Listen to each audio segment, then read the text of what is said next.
Sabrina, welcome to the show. Oh my goodness, Jamie, thank you so Well, much for having me. so take us back. I got pregnant the first time in the very end of 2019. Okay. It ended up being an ectopic pregnancy. Mm, We were not trying for that one. Once the pregnancy ended, that's when I was like, oh, I do actually really want to have kids. Before I was like, if I do, great. If I don't, great. I got more serious about checking my ovulation. And then the pandemic happened. And 6 weeks into the pandemic in 2020 is when I found out I was pregnant for the second time with my first kid, who's now 2.5. After he was born, I did a year of breastfeeding, and then I stopped breastfeeding, and my period came back for a couple months. I was like, you know what? I don't want to get too far removed from this so that I give away all the baby equipment. And I told my better half that if we were going to do it, this was the time to do it. So again, I checked the ovulation and got pregnant again. And now I have a 2.5-year-old and a 2.5-month old. oh, Yeah. nice. Question about your ectopic pregnancy. Did you have to lose your tube? No, I didn't have to lose my tube. They caught it early enough or it was small enough. I had to get what is considered abortion. And if Mhm. you look on some of my medical records, it's listed as terminating a pregnancy, a methotrexate shot. And it ended up being two shots. They go in your butt cheek, which is pretty fun to sit down on afterwards. It is not, if there is anything in there, you pass it. I don't think I had much tissue and, or not a tissue at that point, but like uterine lining and that kind of thing. It is technically a terminated pregnancy because it is Mhm. a pregnancy, even if it isn't viable because it's in your fallopian tube. I didn't have to have surgery or anything like that. Not a lot of bleeding, some Mhm. pain in general, but it just the two shots. Yeah, I had to do the same thing. The shot didn't work for me.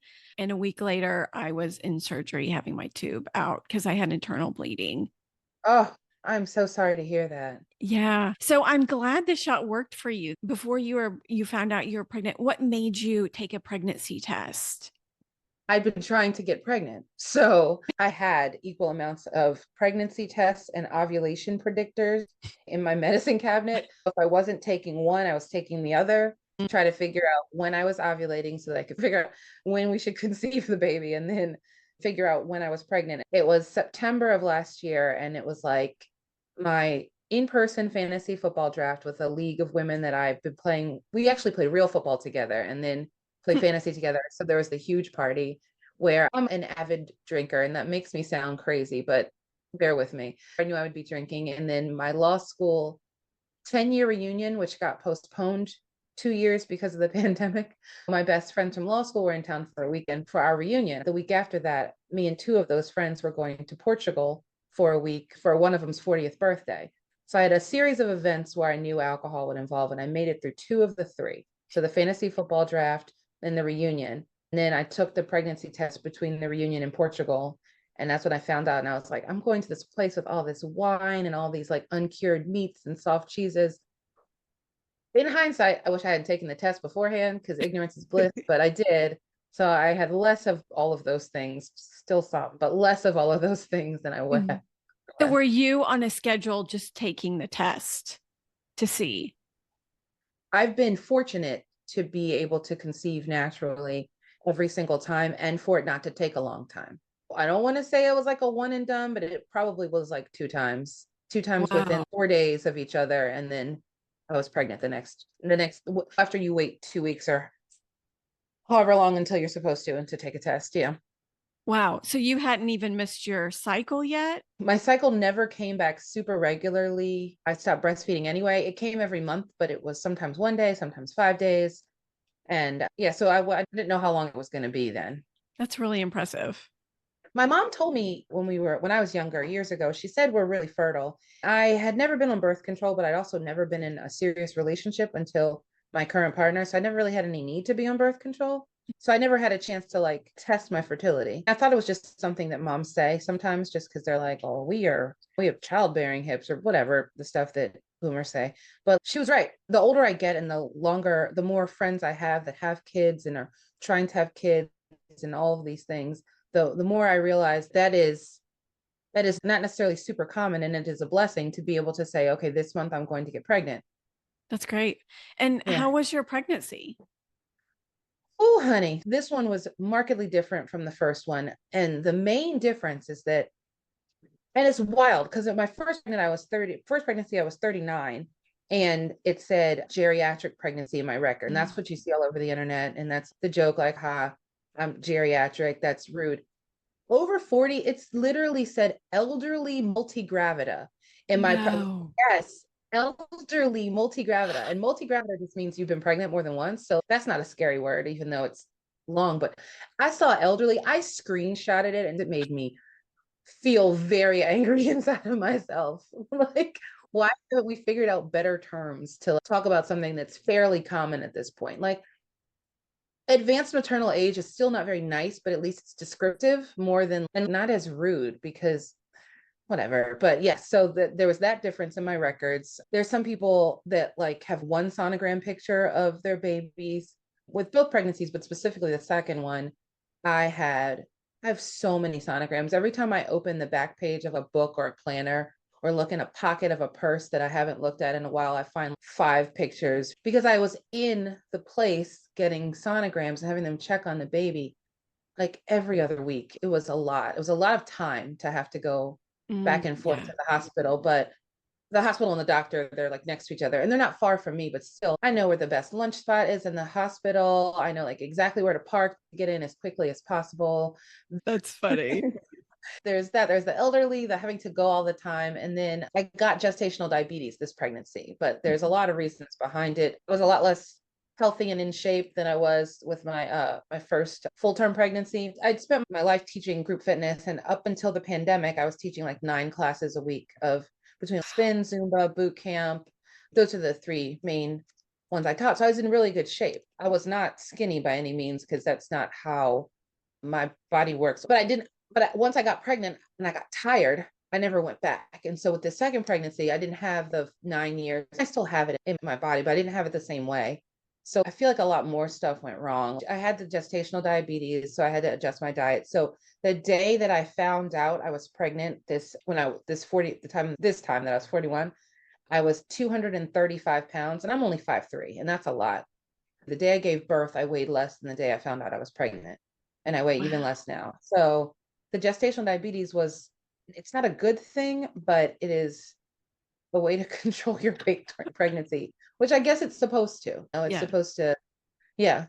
So there's that complication. And then not I had to, but I decided to have a scheduled C-section with this one because I'd had an emergency C-section the first time. And I'm Black, I am old, and I'm overweight, and I hadn't, and no, even if you have a vaginal birth after a C-section, it's still the same prize at the end. You don't get any extra points for giving birth vaginally after a C-section. So I was like, why am I going to complicate something that's already somewhat complicated? I'm just going to go in there, let my friend doctor pull this baby out. I'm going to go to the movies the day before. I've seen all the Fast and the Furious movies in the theater. So this is probably the biggest complication is I've seen every Fast and the Furious movie in the theater, and it's my favorite movie franchise. And the movie came out, the date was the date of my scheduled C-section.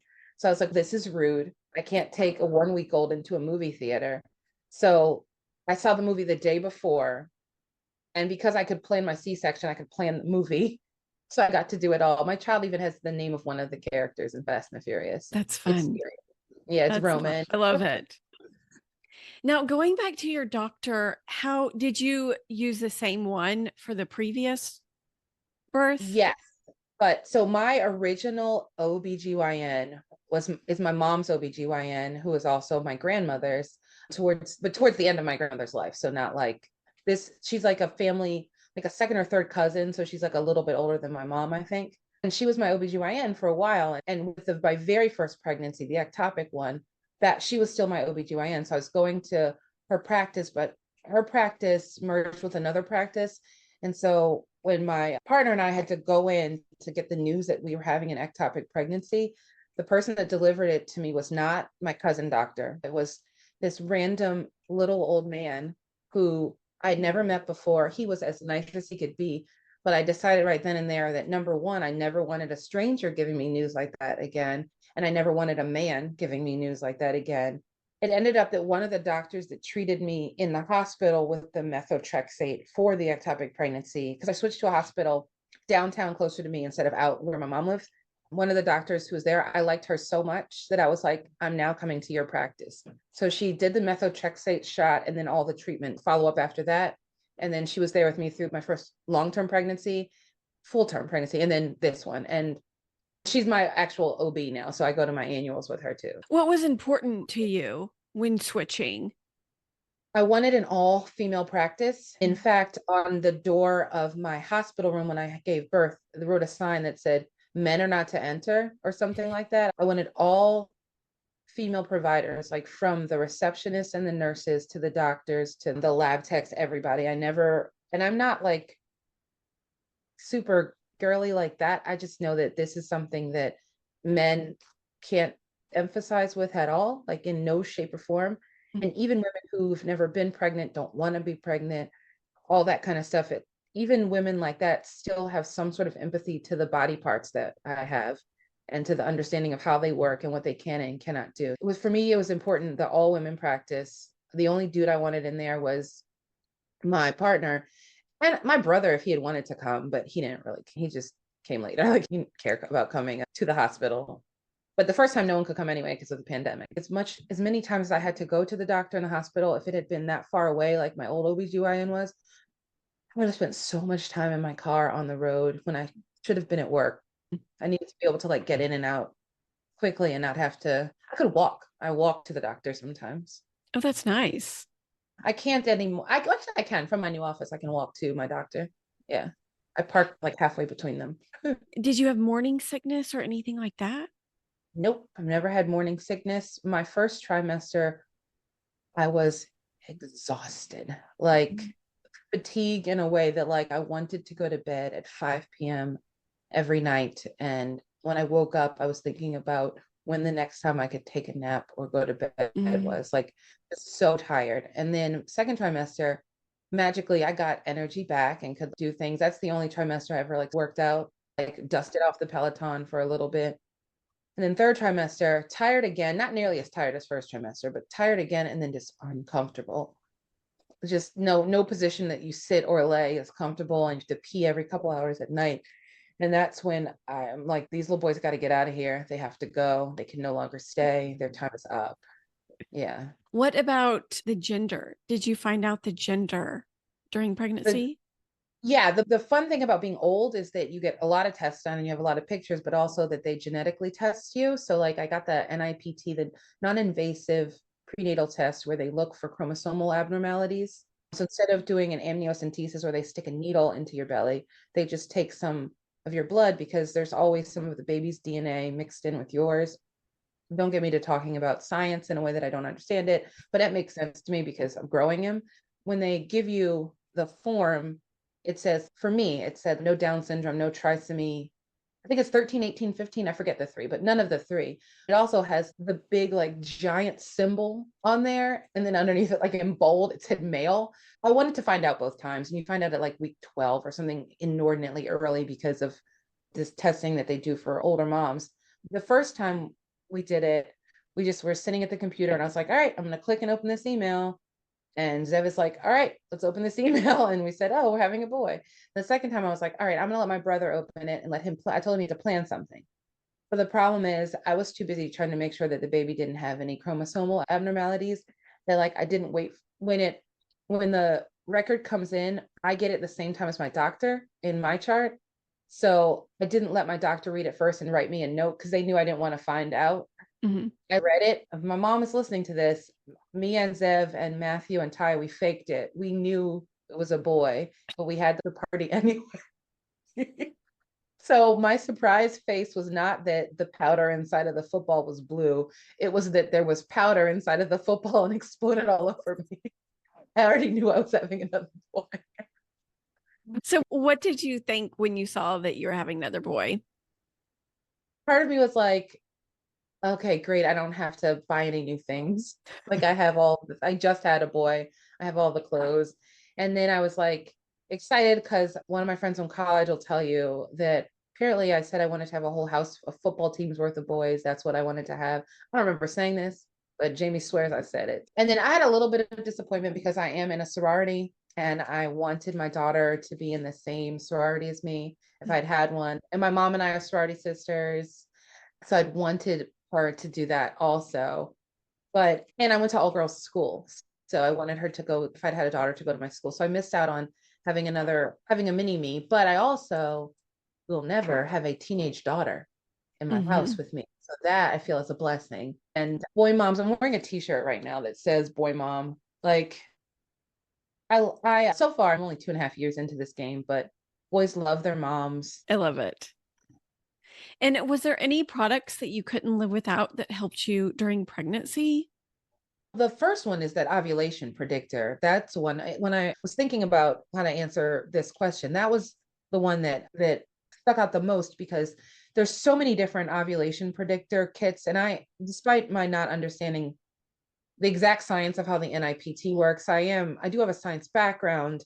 So like for me, it's data collection. So the one that I got is the digital one. So instead of you having to judge the colors on the strip, it literally gives you a flashing smiley face, which basically means go have sex, go do it now, because this is the time you can make a baby. And that I found, I use that with both of my pregnancies, and it was really helpful. So don't try to guess with a strip what color, how dark the strip is or whatever. Get the one that tells you, like, same with pregnancy tests. Get the one that says either pregnant or not pregnant. Don't leave it up to your eyes because you're lying line eyes or lying eyes. Yeah. You Uh-huh. will convince yourself of whatever you want to convince yourself of. But if it's a word or an actual digital readout, it's easier. And then giant water bottles and cups. I'm now addicted. I have 50 million of these in all different shapes, sizes, and colors. I don't have a Stanley because honestly, because I couldn't find one, not because I wouldn't have purchased it. But I have Simple Modern, which is very similar, and they help with water throughout your pregnancy. And for me, I'm breastfeeding now, so like I should be drinking a crap ton of water. Yes, believe the hype of the ads. If the ads have come across your Instagram, and this is not even sponsored, right? Kiziks, Kiziks. They are the best tennis shoes for pregnant people because bending down is hard and stupid. And you can just slip them on and go. Free pair. I should have bought them sooner. And how did you prepare for birth and the baby? Prepare for the baby. The first time I went all overboard with not painting his room, but putting up a mural and like doing all this stuff. This second one, I'm sorry for anyone out here who is a second child because I'm not. I'm an oldest child, but my guess is your parents were similar to me and my partner. Like, we didn't really do much of anything for him, poor thing. And Roman, if you're listening to this years later, I still love you, son. I just, he sleeps in our room. His clothes are in the guest room, and we change him on the changing table in his brother's room. Like, he doesn't have a home. He's like roaming. Like he's no actual docking station, poor thing. What I did was make sure that like I had the 0 to 3 month clothes and the newborn clothes back from the friend that we lent them to. And I made sure he had a place to sleep. So I pulled the old bassinet out and I made sure that I had a job because I actually switched jobs mid-pregnancy, which I don't advocate doing. That's a bad idea, but I had to do it. And then we talked a little bit about who was going to watch him once I went back to work and all that kind of stuff. But this time I didn't spend a lot of time in the preparation because I was too busy taking care of a 2.5-year-old and looking for a job. And so that's hard. I never had a birth plan, not with either kid. My birth plan was epidural and everyone comes home alive. Those were the only two things on my birth plan both times. That's a good one. Yeah. Do you think that you got less stuff this time because of your age or because he was a number two?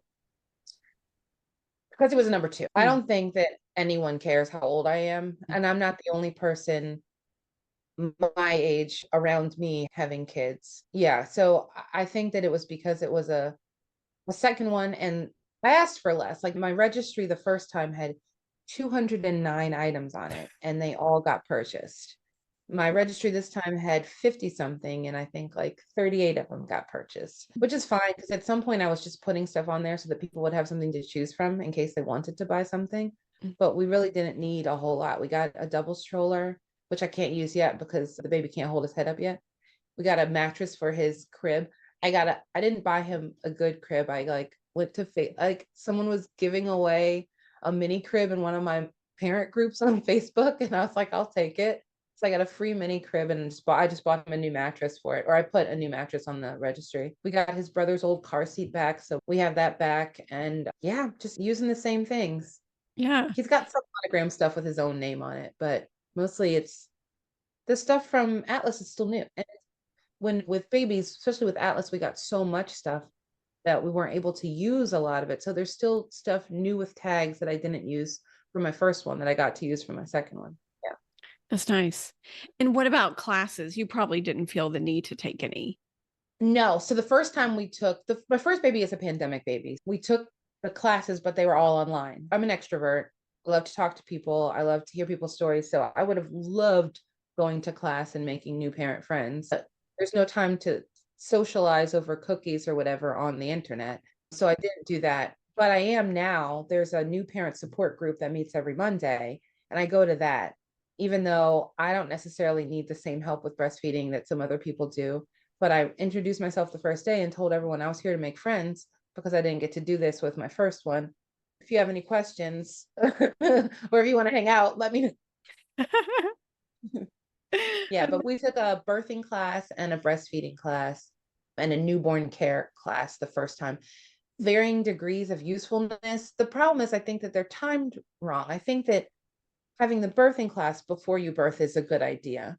But I think that like the information in the breastfeeding class and the newborn care class, it's not useful. I didn't retain any of it from before. I think that I would rather have taken a breastfeeding class after having a baby because there's so much to remember and so much that they do and give you in the hospital. And there's someone coming in and out of your hospital room all the time. It's a lot of information to give a person who's never had a kid before or who has a kid already. Like it's just a lot of information ahead of time that is much more useful afterwards. Plus, it would be good to get hands-on like techniques right when you're trying to breastfeed. Yeah. And they do that some at my hospital, but it's much more useful after. Yeah. Afterwards. Yeah. I love that. Yeah. Who was your support group through Well, pregnancy? how many hours do you have? It starts with my boyfriend Zev and my mother, and it goes to all of my different girl friends, the ones I talk to every day, who I consider like my best friends. Some who've had kids, some who haven't.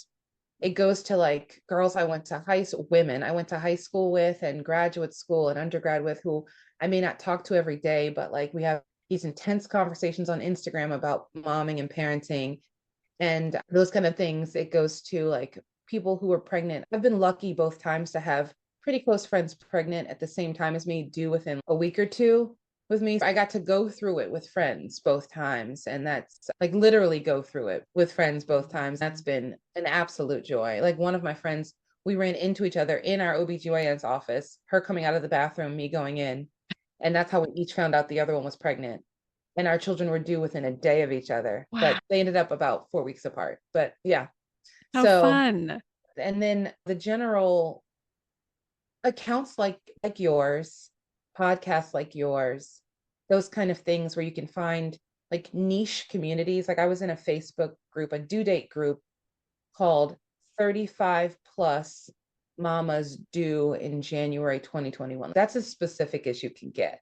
And then I made another one for May 2023. But I found a lot of support there because those people are literally going through exactly what you're going through. How great.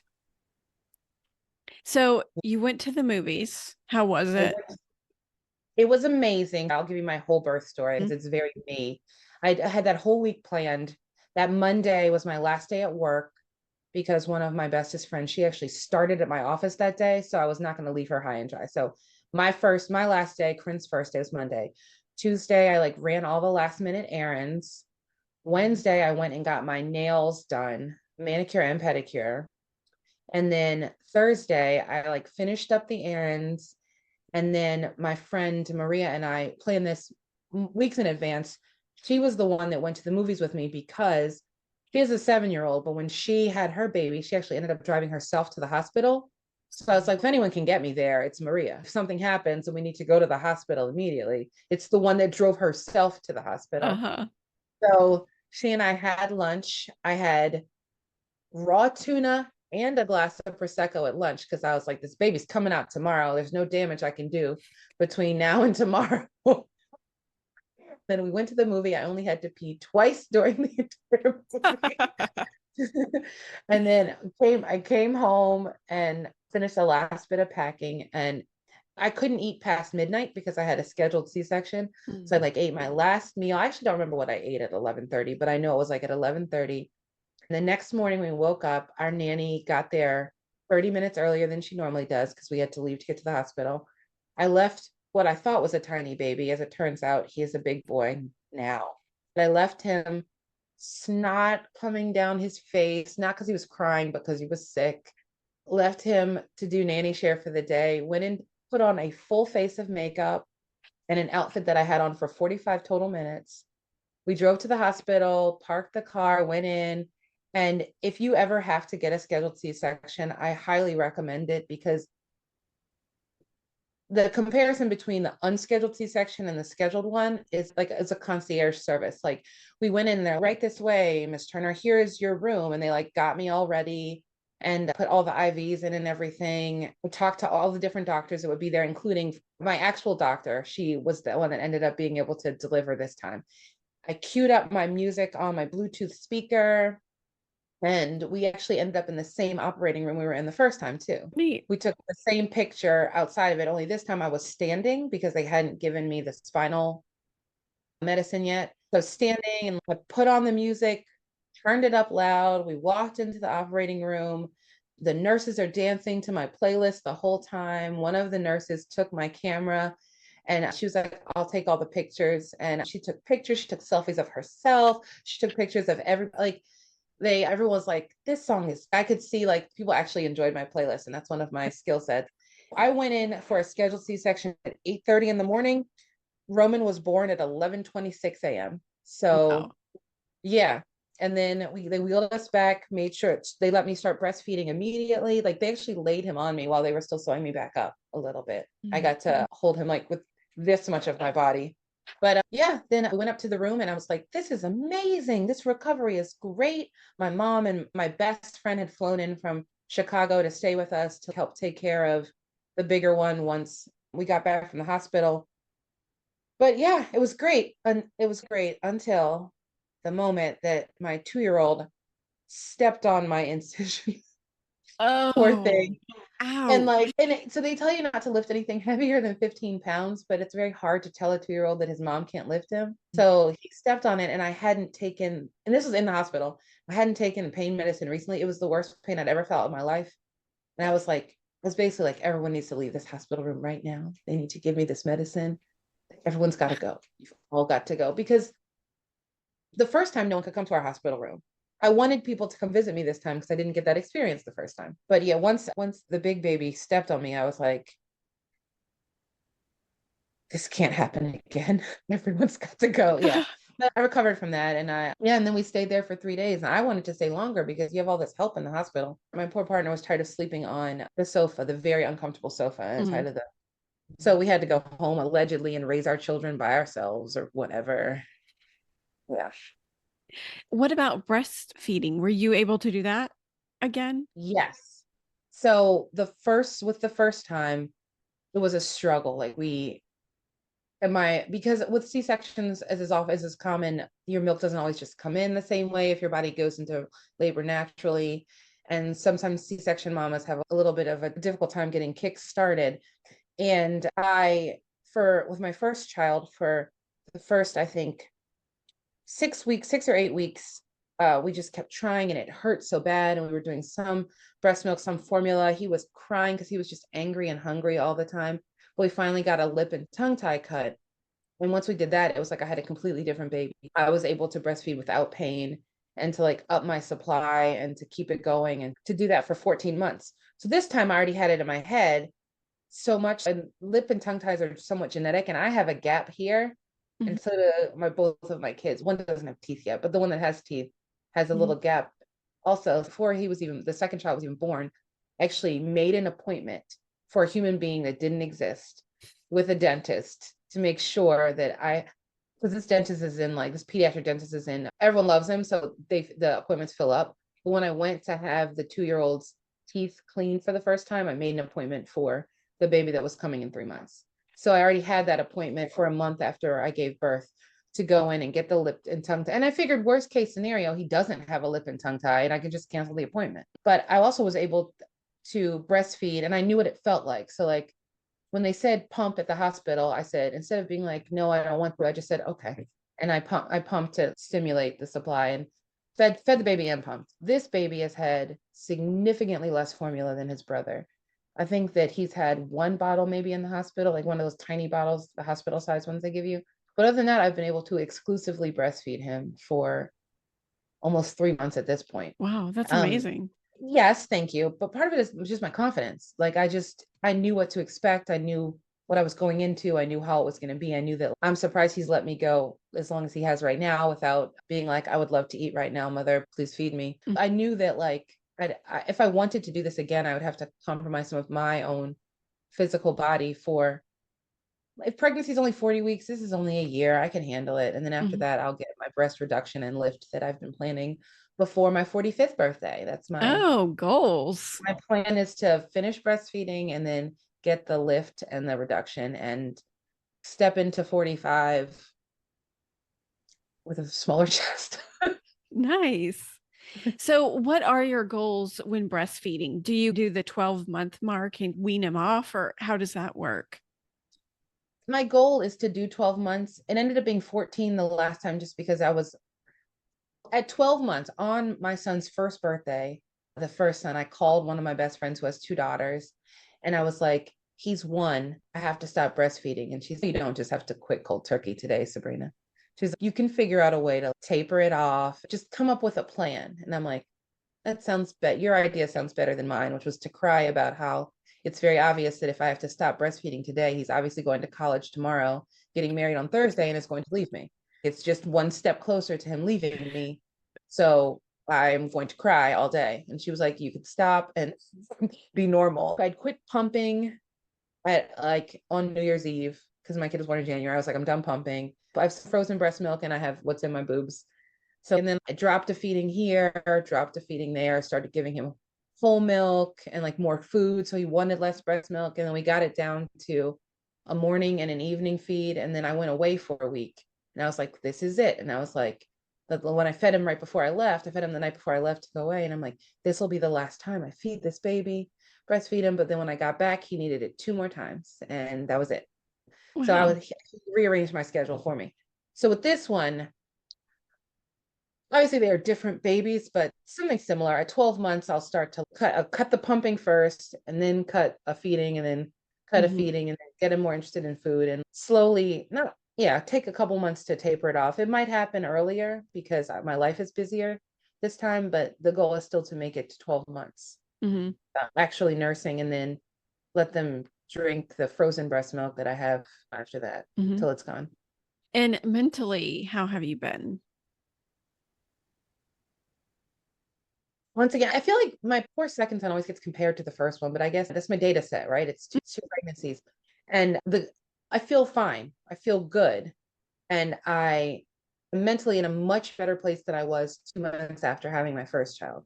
There are a lot of differences. The first one is that I'm comfortable with having a newborn and I know what to expect. I know like how often I have to breastfeed, how often I have to wake up in the middle of the night. Nothing like feels super taxing the way it did the first time because it was unfamiliar. The Mhm. second thing is it's summer.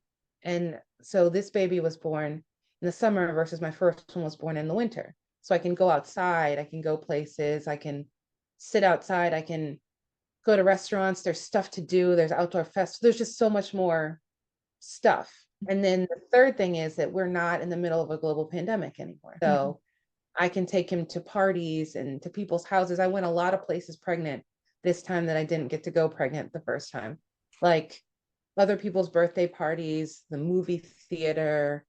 Yeah, other people's houses, work, court, like just a bunch of things that I didn't get to do the first time and a bunch of people I didn't get to see that this second time I just felt I feel better. There's hormones coursing through your body for like the first 7 years after giving birth. I cry a lot more easily at like emotional things. Like I'll see a commercial about like when I was telling you that story about Jerome Baker, I almost cried. I was like, hold it together, Sabrina. You've told the story a million times. You love that video.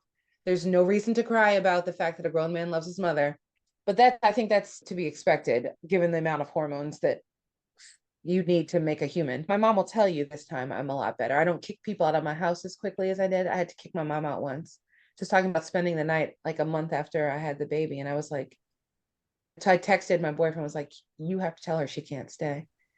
I can't do this. Like it's a lot, it's emotionally draining. Whereas this time, my best friend literally stayed with us for a week. And to be fair, I also wanted to kick her out at some point, but I didn't, and not in the same way that I wanted to kick my mom out. And also the amount that she was helpful was far outweighed me being like, somebody's in my space. I get that. Is there anything else you want to mention about your pregnancy or birth? Yes, there's a lot of focus on women's bodies and on the bounce back aspect of it. And I want to caution anyone who's worried about when their body will quote unquote go back to what it was beforehand. First of all, my metabolism quit at 30. So after 40, it's even more, there are even more changes in your body that are irreversible. You're never going to go back to where you were when you were 21, even if you have a baby at 21, right? So imagine having one after 40.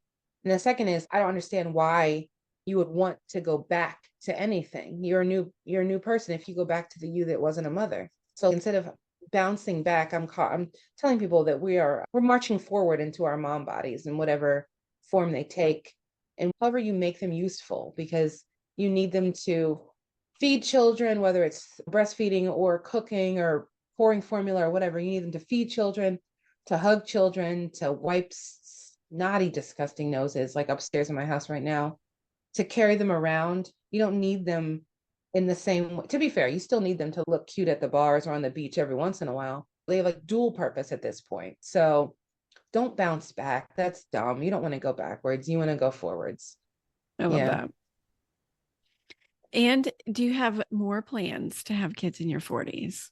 No, but I don't know that I have a solid birth control. The children are very expensive. And I think part of the joy of having children in my 40s has been that I have more money now than I would have had I had children in my 20s or 30s. I have more money, more patience. So when there's a problem, like if they're not sleeping or not eating or something happens, I'm like, what is the product or service that I can purchase to help me solve this problem? So that is a benefit of having children in your 40s, but also it means that you need a considerable amount of money to be able to do that. Having more children means less resources. And honestly, to take it back to football, which is obviously something that I love, it was a double coverage with two parents and one kid. Now we're man defense one-on-one. I have no desire to do a zone defense with children because they are crazy and unpredictable and they don't know the rules to football yet. So they would not stay in bounds. They would be completely uncontrollable. So the fact that one of us can grab each one, we're good now. Plus, there's not enough rooms in my house. Perfect. And there's the chance that I could have that teenage girl. And I don't know, or that I could have three boys and then my house really will smell for 20 years. Uh-huh. What has been your biggest challenge being pregnant in your 40s?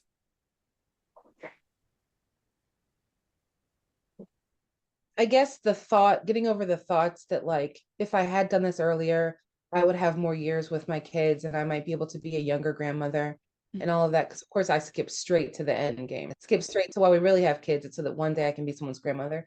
But it's that if I'd done this sooner, I would have more time with them and they'd have more time with me and they wouldn't have to process the loss of a parent earlier than some of us do. I processed the loss of a parent at 30. So it's not something that's guaranteed anyway, but that's where your brain goes when you're pregnant in your 40s. It's like that. And then also that like some of my friends, their kids are starting college when mine are starting preschool. So there's the FOMO of missing out on some of the stuff that we're all doing now that we're established in our careers and stuff. And I have the fear of missing out on a really good time or a really good opportunity because my kids are young instead of them being like teenagers and stuff like that. You're looking at me Jamie, I don't know that in real life I always appear as a 42-year-old. I look younger than I am, and that is a humble brag a little bit, but it's also something that it hurts me in my career a lot. People don't always take me as seriously as I feel like I should be taken because they think I am significantly younger and or less experienced. So I'm quick to tell people how old I am, just so that they stop mansplaining. It is interesting when people, it's hard being pregnant in your 40s when you're in your 40s because people think you should have done it earlier. Mhm. And I get by not looking that way, but once people know, then yeah, there's not a lot, not a huge amount of judgment, but people also they assume a lot of things about someone who's pregnant in their 40s. They assume that you had trouble conceiving, they assume that all these things, and that's not the case. And there's nothing wrong with that, but it's just a lot of assumptions. Yeah. Is there anything you'd recommend that would help prepare someone for pregnancy and birth in their 40s?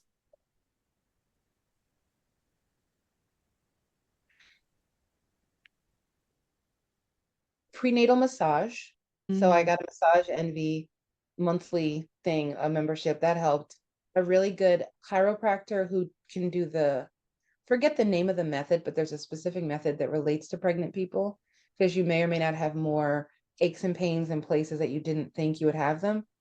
Be open to all sorts of things happening. I had carpal tunnel with my first one and then some sciatic issues and with my second one. So just know that your body is 40, right? So you're going to have to treat it as it's 40 and growing a human. So all the normal things, I'm ordering the baby to come down now. All the normal things that you'd be going through in your 40s, your body's still going to go through, but plus you're growing a human. So be kind to yourself, but understand that like you're going to need all sorts of medical intervention. And you might not, but be open to all sorts of doctors and things and find the best ones. Get recommendations from your other friends who are in their 40s for acupuncture. I meant to do acupuncture, but just didn't get around to making the appointment. I love it. It really is You? amazing. Yeah. I need to try it now because I still have some pain points in my body. Yeah. It works too. It's amazing. What advice would you give yourself when you were pregnant if you could go back? I think it's part of the reason I had a second child was so that everything I wanted to do in my first one, I did in my second one. But myself, I would actually tell myself to work out more and not to the point of burning a couple 100,000 calories or whatever I was doing beforehand, but to move more. I did tell myself that between the first and the second one, but then promptly ignored my own advice. But moving more, walking, jogging, spinning, dancing, whatever makes you happy, makes whatever made me happy. I wish I'd done more of it. And then also to save money, to not order every little baby thing. And where can our listeners find you on the internet? Oh, come here, Rome. I love that name. Oh. We've talked about that name too. Roman, it's a good name. Yeah. Hi, Just buddy. can you say hi? You can't say anything. You're only 2 months old. He is so Um, cute. Thank you. You can find me and pictures of Roman and Atlas on Instagram at SJT Lifestyle. My initials are SJT. SJT Lifestyle. Love it. Sabrina, thank you so much for sharing your story. No problem.